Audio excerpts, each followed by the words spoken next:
Assalamualaikum warahmatullahi wabarakatuh. Perkenalkan, nama saya Astiani Lavianti dari Program Studi Fisioterapi Universitas Indonesia.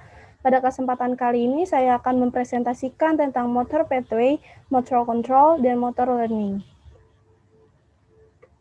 Pertama-tama, kita akan membahas tentang motor pathway. Secara anatomis, di otak terdapat dua korteks utama yang berperan dalam motor pathways. Yang pertama adalah motor cortex, berfungsi untuk mengatur motor movements dan sensasi. Yang kedua adalah somatosensory cortex, yang fungsinya menerima impuls-impuls sensorik spesifik pada talamus, baik eksteroseptif maupun proprioseptif.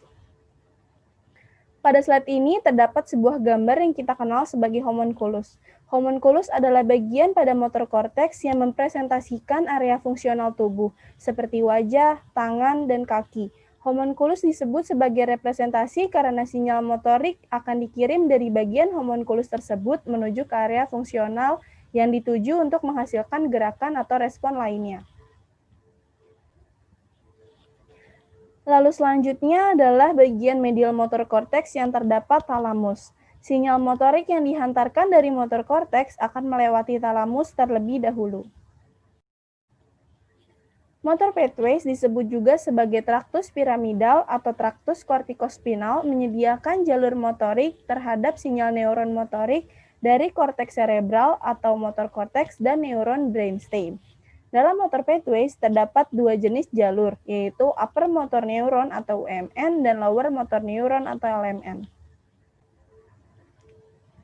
Di dalam otak terdapat dua jenis motor pathways, yaitu lateral pathways dan anterior medial pathways. Yang pertama, lateral pathways. Fungsinya bertanggung jawab atas gerakan otot volunteer, dibagi menjadi 3 jalur utama. 1. Lateral corticospinal tract, berfungsi mengatur gerakan pada otot distal seperti otot-otot forearm. 2. Anterior corticospinal tract, berfungsi mengatur gerakan pada otot proksimal seperti otot-otot lengan, termasuk jalur anterior medial pathways, tetapi jalur tersebut mengatur gerakan otot secara volunteer. 3. Rubrospinal tract, berfungsi mengatur gerakan pada otot-otot besar. Jalur dimulai dari red nucleus di midbrain. Yang kedua adalah anterior medial pathways, bertanggung jawab atas kontrol otot-otot aksial, yaitu otot yang menyangga korda spinalis untuk postur dan keseimbangan, dan kontrol otot proksimal, serta bertanggung jawab atas gerakan otot-otot involunteer. Dibagi menjadi 4 jalur utama. Pertama, vestibulospinal tract. Fungsinya mengatur gerakan otot aksial dalam mempertahankan keseimbangan kepala dan menoleh. Sinyal motorik berasal dari vestibular nucleus di brainstem. Kedua adalah reticulospinal tract, memiliki fungsi mengatur gerakan otot aksial dalam mempertahankan keseimbangan postur. Sinyal motoriknya berasal dari medula oblongata atau pons. Ketiga, tectospinal tract, berfungsi mengatur gerakan otot dalam orientasi. Sinyal motoriknya berasal dari superior colliculus di midbrain. Yang terakhir, anterior corticospinal tract, memiliki fungsi untuk mengatur gerakan pada otot proksimal seperti otot-otot lengan dan termasuk jalur anterior medial pathways, tetapi mengatur gerakan otot secara volunteer. Selanjutnya kita akan membahas tentang motor control dan motor learning.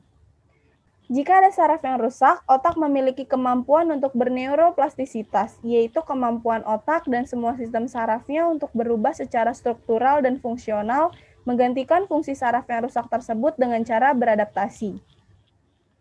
Motor control adalah cara bagaimana kita dapat menghasilkan sebuah gerakan, di mana hal tersebut merupakan serangkaian proses yang mengatur dan menyelaraskan fungsi pergerakan.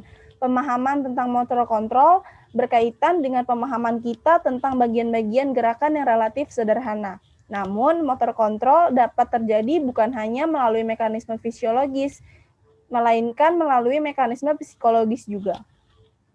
Faktor lain seperti biologis, kognitif, lingkungan sosial, persepsi, dan memori merupakan faktor yang mempengaruhi hasil dari motor control, di mana nantinya akan membentuk sebuah motor behavior.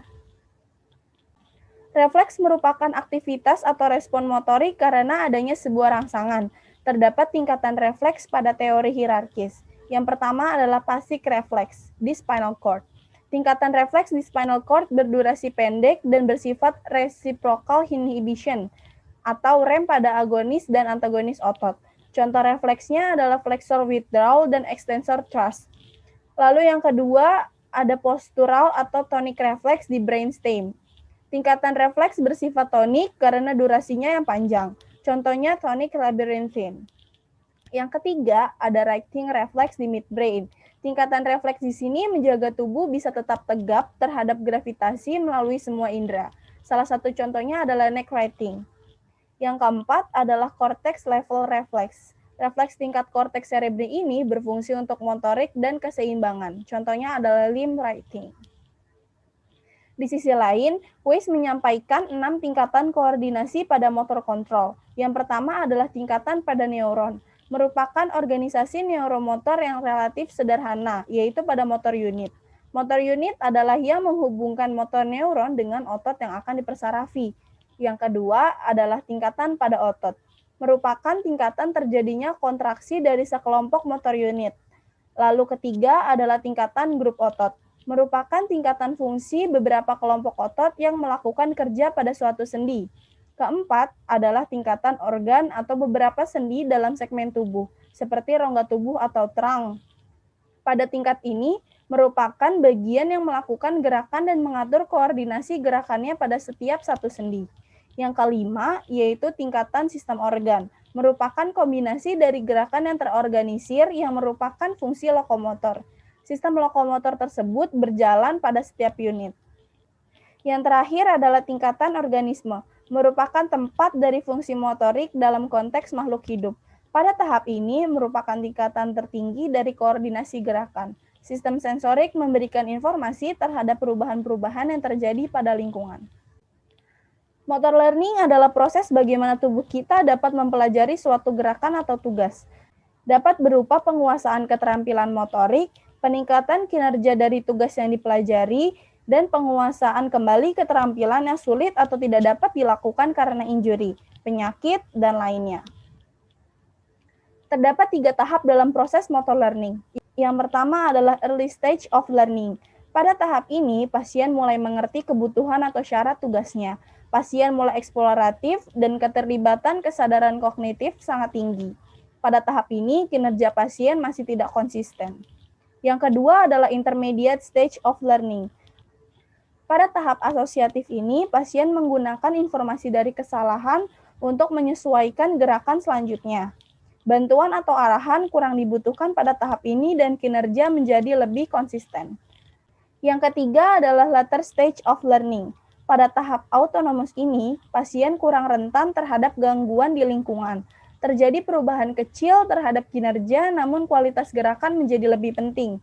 Perilaku yang dihasilkan menjadi lebih konsisten. Implikasi klinis dapat ditemui pada motor control adalah postural control yang harus selaras dengan keseimbangan, kecepatan dan ketepatan, kekuatan dan ketahanan, serta pattern dari sebuah gerakan tersebut. Sedangkan pada motor learning terdapat banyak aspek seperti neuroplastisitas, repetisi, tujuan yang bermakna, dan lain-lainnya. Terima kasih.